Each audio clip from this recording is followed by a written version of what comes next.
Hi everyone, this is Shafi Muhammad. Welcome to this special video. ഇന്നത്തെ video ലോഗിലോട്ട് എല്ലാവർക്കും സ്വാഗതം. ഇന്ന് നമ്മൾ ഡിസ്കസ് ചെയ്യാൻ പോകുന്നത് എങ്ങനെ മാതൃകാപരമായിട്ടുള്ള മാതാപിതാക്കളായിട്ട് മാറാം. ഇതാണ് ഇന്നത്തെ ഡിസ്കഷൻ. പലരുടെയും ഒരു പ്രോബ്ലം ആണെന്ന് വെച്ചാൽ ടാബിൽ കളിച്ചുകൊണ്ടിരിക്കുന്ന മക്കൾ, അതേപോലെ തന്നെ ഗെയിം കളിച്ചുകൊണ്ടിരിക്കുന്ന മക്കൾ, നിരന്തരം അത് കളിക്കണമെന്ന് ആഗ്രഹിക്കുന്ന മക്കൾ, അതുപോലെ തന്നെ അവരുടെ പഠനത്തിലോ ഉത്തരവാദിത്തങ്ങളിലോ ഒരു ശ്രദ്ധയില്ലാത്ത ചെറുപ്പക്കാരായിട്ടുള്ള മക്കൾ, ഇങ്ങനെയുള്ള മക്കളെ കൊണ്ട് ബുദ്ധിമുട്ടുന്ന ഒരുപാട് മാതാപിതാക്കളുണ്ട്. എന്നാൽ ഇവരെ മാറ്റിയെടുക്കാൻ വേണ്ടിയിട്ട് മാതാപിതാക്കളായിട്ടുള്ള നമുക്ക് എന്തൊക്കെ ചെയ്യാൻ പറ്റും, ഇതുമായി ബന്ധപ്പെട്ടുള്ള ഒരു ഗൈഡൻസ് നൽകാൻ വേണ്ടിയിട്ടാണ് ഈ വീഡിയോ നമ്മളിന്ന് നിങ്ങളുടെ മുൻപിലോട്ട് എത്തിക്കുന്നത്. ഇതിൽ അത്തരത്തിലുള്ള കാര്യങ്ങളാണ് ഡിസ്കസ് ചെയ്യാൻ പോകുന്നത്. അതുകൊണ്ട് പിതാവെന്ന നിലയ്ക്ക്, ഒരു മാതാവെന്ന നിലയ്ക്ക് ഞാൻ എന്തൊക്കെ കാര്യങ്ങളായിരിക്കണം എൻ്റെ മക്കൾക്ക് നല്ല രീതിയിൽ മക്കളെ കിട്ടാൻ വേണ്ടിയിട്ട് ഞാൻ ചെയ്യേണ്ടത്. അപ്പോൾ അതുകൊണ്ട് അതിലോട്ട് കിടക്കാം. ഫസ്റ്റ് പോയിന്റ് എന്ന് പറയുന്നത് ബി എൻ എക്സാമ്പിൾ. നമ്മളായിരിക്കണം നമ്മുടെ മക്കൾക്ക് നല്ലൊരു എക്സാമ്പിൾ സെറ്റ് ചെയ്യേണ്ടത്. അവർ നമ്മളെ കണ്ടിട്ടാണ് പഠിക്കുക. അറൗണ്ട് 60 മുതൽ 70% വരെ നമ്മുടെ മക്കൾ നമ്മളെ കോപ്പി ചെയ്യുന്നു എന്നാണ് പറയുന്നത്. അവർ വളർന്നു വലുതാവുന്നുണ്ടെങ്കിൽ അവരിൽ ആ വളർന്നു വലുതായിട്ടുള്ള വ്യക്തിത്വത്തിലെ 70% നമ്മളിൽ നിന്ന്, അല്ലെങ്കിൽ 60% നമ്മളിൽ നിന്ന് കിട്ടിയതായിരിക്കും. അപ്പോൾ അതുകൊണ്ട് അവർക്ക് നല്ലൊരു ഇമേജ് നിങ്ങൾ കൊടുക്കുന്നുണ്ട് എന്ന് ഉറപ്പുവരുത്തുക. സ്വാഭാവികമായിട്ട് ശ്രദ്ധിക്കേണ്ട ഒരു കാര്യം എന്താണെന്ന് ചോദിച്ചു കഴിഞ്ഞാൽ, മക്കളെ കൊണ്ട് പുകവലിക്കരുത് അല്ലെങ്കിൽ മറ്റുള്ള ദുശീലങ്ങൾ പാടില്ല എന്ന് പറയുന്ന മാതാപിതാക്കൾ ആദ്യം എന്തായിരിക്കണം, അവർ ആ വിഷയത്തിൽ ക്ലിയർ ആയിരിക്കണം. എന്നെങ്കിൽ മാത്രമേ മക്കൾ അത് സ്വീകരിക്കുകയുള്ളൂ. അതല്ലെങ്കിൽ മക്കൾ എന്ത് ചെയ്യും, അതിനെ വീണ്ടും ആ ഒരു ദുശീലം അവരിലും ഉണ്ടാകാനുള്ള സാധ്യത അവർ വർദ്ധിപ്പിക്കാൻ സാധ്യതയുണ്ട്. മറ്റൊരു കാര്യമുള്ള എന്താണെന്ന് ചോദിച്ചു കഴിഞ്ഞാൽ, നിങ്ങൾ കാലത്ത് എണീക്കണം എന്ന് ആഗ്രഹിക്കുന്നുണ്ട്, അതേപോലെ തന്നെ ഉത്തരവാദിത്തങ്ങൾ നല്ല രീതിയിൽ നിറവേറ്റണം എന്ന് ആഗ്രഹിക്കുന്നുണ്ടെങ്കിൽ നിങ്ങളും ആ വിഷയത്തിൽ ഏകദേശം അത്തരത്തിലുള്ള കാര്യങ്ങൾ ചെയ്യുന്ന വ്യക്തി ആയിരിക്കണം. അപ്പോൾ അതുകൊണ്ട് മാതൃകാപരമായിട്ടുള്ള വ്യക്തിത്വം നിങ്ങളിൽ ഉണ്ടാവുക എന്നുള്ളത് വളരെ പ്രധാനപ്പെട്ടതാണ്. അതിൻ്റെ കൂടെ പറയാനുള്ളൊരു കാര്യമാണെന്ന് വെച്ചാൽ, മാതാപിതാക്കളുടെ സംസാര രീതി വളരെ ബഹുമാനത്തോടു കൂടിയും വിനയത്തോടു കൂടിയും നല്ല രീതിയിൽ മാന്യമായിട്ട് സംസാരിക്കുന്ന മാതാപിതാക്കളാണെങ്കിൽ മാത്രമേ അത്തരത്തിലുള്ള രീതിയിൽ സംസാരിക്കുന്ന മക്കളെ നമുക്ക് ലഭിക്കുകയുള്ളൂ. അപ്പോൾ അതുകൊണ്ട് B an example. Next point എന്ന് ചോദിച്ചാൽ ഓപ്പൺ കമ്മ്യൂണിക്കേഷൻ. ഫാമിലിയിൽ എപ്പോഴും ഒരു ഓപ്പൺ കമ്മ്യൂണിക്കേഷൻ ഉണ്ടാവണം. അവരെന്തെങ്കിലും തെറ്റ് ചെയ്യുന്നുണ്ടെങ്കിൽ, ആ തെറ്റ് ചെയ്തിട്ട് അല്ലെങ്കിൽ ഒരു മിസ്റ്റേക്കോ പോരായ്മകളോ സംഭവിച്ചിട്ടുണ്ടെങ്കിൽ അവരെ പരിഹസിക്കാതിരിക്കുക, നിരുത്സാഹപ്പെടുത്താതിരിക്കുക, അവരെ ദേഷ്യപ്പെട്ടുകൊണ്ട് വിഷമിപ്പിക്കാതിരിക്കുക. അവരോട് എപ്പോഴും ചെയ്യേണ്ട ഒരു കാര്യം എന്താണെന്ന് വെച്ചാൽ, അവർക്ക് നല്ല രീതിയിലുള്ള മാർഗ്ഗനിർദ്ദേശങ്ങൾ കൊടുക്കുകയും അറ്റ് ദ സെയിം ടൈം അവരെ കൂട്ടുപിടിക്കുക, അവർക്ക് മാപ്പ് കൊടുക്കുക, അവരെ കൂടെ നിർത്തുക, അവർക്ക് വേണ്ട നിർദ്ദേശങ്ങൾ പറഞ്ഞ് മനസ്സിലാക്കി കൊടുക്കുക. എപ്പോഴും ദേഷ്യപ്പെടുന്ന, മാപ്പ് കൊടുക്കാത്ത, ശിക്ഷിക്കുന്ന മാതാപിതാക്കളായിട്ട് നമ്മൾ ഒരിക്കലും മാറരുത്. ശിക്ഷ അവർക്ക് ഒരിക്കലും കൊടുക്കുന്ന വ്യക്തികളായിട്ട് നമ്മൾ മാറിക്കഴിഞ്ഞാൽ അവർ നമ്മളിൽ നിന്ന് അകലുകയും സ്വാഭാവികമായിട്ടും അവർക്ക് സപ്പോർട്ട് കിട്ടുന്ന, സ്നേഹം കിട്ടുന്ന വ്യക്തികളടുത്തേക്ക് അകലുകയും ചെയ്യും. സ്വാഭാവികമായിട്ടും വീട്ടിൽ നിന്ന് കിട്ടേണ്ടത് കിട്ടിയിട്ടില്ല എങ്കിൽ നാട്ടിൽ നിന്ന് അവരെന്ത് ചെയ്യും, തേടും. നാട്ടിൽ നിന്ന് അവർക്ക് എന്താണോ കിട്ടുന്നത് അതിൽ ചിലപ്പോൾ നല്ലതുണ്ടാവാം, മോശമുണ്ടാവാം, എന്താ നമുക്ക് പറയാൻ പറ്റില്ല.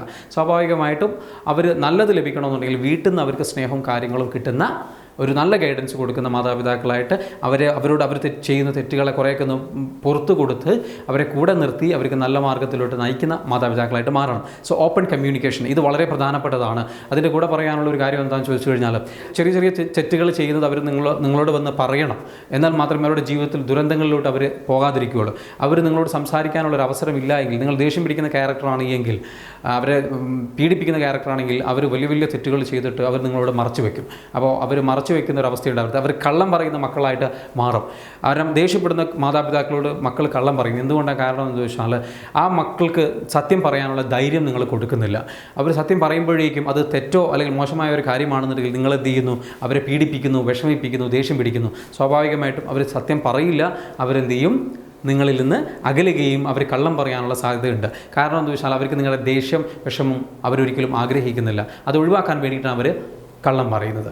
അവർ പേടിച്ചിട്ടാണ് കള്ളം പറയുന്നത്. അതിനൊരു അവസരം ഉണ്ടായത് ഓപ്പൺ കമ്മ്യൂണിക്കേഷൻ ഉണ്ടാവണം. അവർക്ക് എന്തും തുറന്നു പറയാനുള്ള ധൈര്യം അവർക്ക് ഉണ്ടാക്കി കൊടുക്കണം. എന്നത് ഉദ്ദേശിക്കുന്നതെന്ന് വെച്ചാൽ, മാന്യമല്ലാത്ത രീതിയിൽ, ബഹുമാനമില്ലാത്ത രീതിയിൽ പറയുന്നതല്ല. അടുത്ത പോയിന്റ് എന്ന് പറയുന്നത് വെച്ചാൽ, ഹാവ് എൻ എൻകറേജിങ് അറ്റ്മോസ്ഫിയർ. നമ്മുടെ വീട്ടിൽ ഒരു എൻകറേജിങ് അറ്റ്മോസ്ഫിയർ ഉണ്ടാവണം. നമ്മുടെ മക്കൾക്ക് നല്ല ആശയങ്ങളോ അല്ലെങ്കിൽ നല്ല നല്ല പുതിയ ഐഡിയകളോ വരുന്നുണ്ടെങ്കിൽ അവർ നമ്മളോട് പറയാനുള്ളൊരു അവസരം അവർക്ക് ഉണ്ടാക്കി കൊടുക്കണം.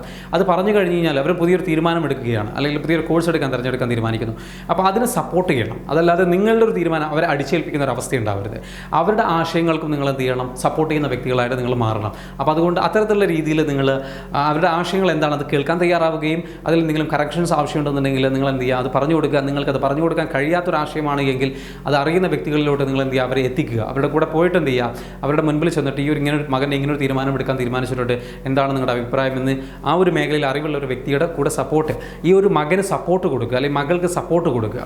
അതാണ് എൻകറേജ് ചെയ്യാൻ ഉദ്ദേശിക്കുന്നത്. അതുപോലെ തന്നെ അവരുടെ കഴിവുകളെ എൻകറേജ് ചെയ്യുക. അവർക്ക് നന്നായിട്ട് പാട്ട് പാടാനോ അല്ലെങ്കിൽ വേറെ ഏതെങ്കിലും രീതിയിൽ കഴിവുകളുണ്ടെങ്കിൽ അവരുടെ കഴിവുകളെയും തിരിച്ചറിയാൻ ശ്രമിക്കുക. പലപ്പോഴും പല മാതാപിതാക്കളും ചെയ്യുന്ന മിസ്റ്റേക്ക് എന്താണെന്ന് വെച്ചാൽ അവരുടെ പോരായ്മകളിൽ മാത്രം ഫോക്കസ് ചെയ്യും. അവർ പഠിക്കുന്നില്ല, അവർ മോശമാണ്, അവൻ കളിച്ചുകൊണ്ടിരിക്കുകയാണ്, അവൻ്റെ കടമകൾ അവൻ ചെയ്യുന്നില്ല, അവൻ പ്രാർത്ഥിക്കുന്നില്ല, അവൻ നേരത്തെ എണീക്കുന്നില്ല, ഇങ്ങനെയുള്ള പരാതികൾ മാത്രം ഫോക്കസ് ചെയ്യുന്ന മാതാപിതാക്കളായിട്ട് മാറരുത്. കംപ്ലൈൻറ്റ് ചെയ്യുന്ന മാതാപിതാക്കളെ എല്ലാ മക്കൾക്കിഷ്ടം എൻകറേജ് ചെയ്യുന്ന മാതാപിതാക്കളാണ്. എന്നിട്ട് അവർക്ക് എന്തെങ്കിലും പോരായ്മകളുണ്ടെങ്കിൽ അത് തിരുത്തി കൊടുക്കുക. എൻകറേജ് ചെയ്യുകയും എന്നിട്ട് തിരുത്തി കൊടുക്കുകയും ചെയ്യുന്ന മാതാപിതാക്കളെയാണ് അവർക്ക് ഇഷ്ടം. അതെങ്ങനെയാണ് ചെയ്യുന്നത്? അവരുടെ ഗുണദോഷിക്കുക എന്ന് പറയും. ഗുണം പറഞ്ഞതിന് ശേഷം ദോഷം പറയുക, അതാണ് ഗുണദോഷിക്കൽ. അപ്പം ഗുണം പറഞ്ഞ് നല്ല രീതിയിൽ ഒരു പോസിറ്റീവായിട്ട് സംസാരിച്ച് റെഡിയാക്കിയതിന് ശേഷം എന്ത് ചെയ്യുക? അവരുടെ മോശമായിട്ടുള്ള അല്ലെങ്കിൽ തെറ്റായിട്ടുള്ള ഏതെങ്കിലും കാര്യമുണ്ടെങ്കിൽ ഇത് ചെയ്യാൻ നീ പാടില്ലായിരുന്നു, കാരണം നീ ഇത്രയും കാര്യങ്ങൾ ചെയ്തിട്ടുള്ള വ്യക്തിയാണ്, നീ കഴിഞ്ഞ പരീക്ഷയ്ക്ക് ഇത്ര മാർക്ക് വാങ്ങിച്ച് നല്ല രീതിയിൽ പഠിച്ചിട്ടുള്ള മോനാണ്, അങ്ങനെയുള്ള നിന്നിൽ നിന്ന് ഒരിക്കലും ഞാനിത് പ്രതീക്ഷിക്കുന്നില്ല എന്നുള്ള രീതിയിൽ എന്ത് ചെയ്യുക? പറഞ്ഞ് മനസ്സിലാക്കി കൊടുക്കുക. ആ രൂപത്തിൽ നിങ്ങൾ എന്ത് ചെയ്യുക? ഗൈഡ് ചെയ്യുക മക്കളെ. സോ എപ്പോഴും ഒരു എൻകറേജിങ് ആയിട്ടുള്ള അറ്റ്മോസ്ഫിയർ ഉണ്ടാവണം. അടുത്ത പോയിന്റ് വരുന്നത് എന്താണെന്ന് വെച്ചാൽ ബി സോഷ്യലി ആക്റ്റീവ്. മാതാപിതാക്കൾ എപ്പോഴും സോഷ്യലി ആക്റ്റീവ് ആയിട്ടുള്ള വ്യക്തികളാവുകയും സൊസൈറ്റിക്ക് ഉപകാരപ്പെടുന്ന മാതാപിതാക്കളായിരിക്കണം നമ്മൾ. നമ്മുടെ മക്കളെ സോഷ്യലായിട്ടുള്ള ഇവൻറ്റ്സുകളിൽ അവരെ പങ്കെടുപ്പിക്കുക, അവരെ കൊണ്ടുപോവുക. അവർ അത്തരത്തിലുള്ള കാര്യങ്ങളിൽ, ഫോർ എക്സാമ്പിൾ എന്തെങ്കിലും ഒരു ചാരിറ്റി പ്രവർത്തനമായിട്ടുള്ള എന്തെങ്കിലും കാര്യങ്ങളായിക്കോട്ടെ, അല്ലെങ്കിൽ നാട്ടിൽ നടക്കുന്ന എന്തെങ്കിലും ഒരു സമൂഹം ഒന്നിച്ചുകൊണ്ട് നടത്തുന്ന എന്തെങ്കിലും കൂട്ടായ്മ ഒന്നിച്ചുകൊണ്ട് നടത്തുന്ന എന്തെങ്കിലും പരിപാടികൾ, ആതുര സേവനങ്ങളോ സന്നദ്ധ പ്രവർത്തനങ്ങളോ അല്ലെങ്കിൽ പൊതുപ്രവർത്തനങ്ങളോ ഉണ്ടെങ്കിൽ അതിലൊക്കെ മക്കളെയും കൂടി പങ്കെടുപ്പിക്കുക. അപ്പോഴാണ് അവർ മറ്റുള്ള വ്യക്തികളുമായിട്ട് ഇടപഴകാൻ പഠിക്കുന്നത്. അതുപോലെ തന്നെ മറ്റുള്ള വ്യക്തികളുമായിട്ട് ഇടപഴകിയിട്ട് സമൂഹത്തിന് ഉപകാരപ്പെടുന്ന വ്യക്തികളായിട്ട് അവർ മാറുന്നത്.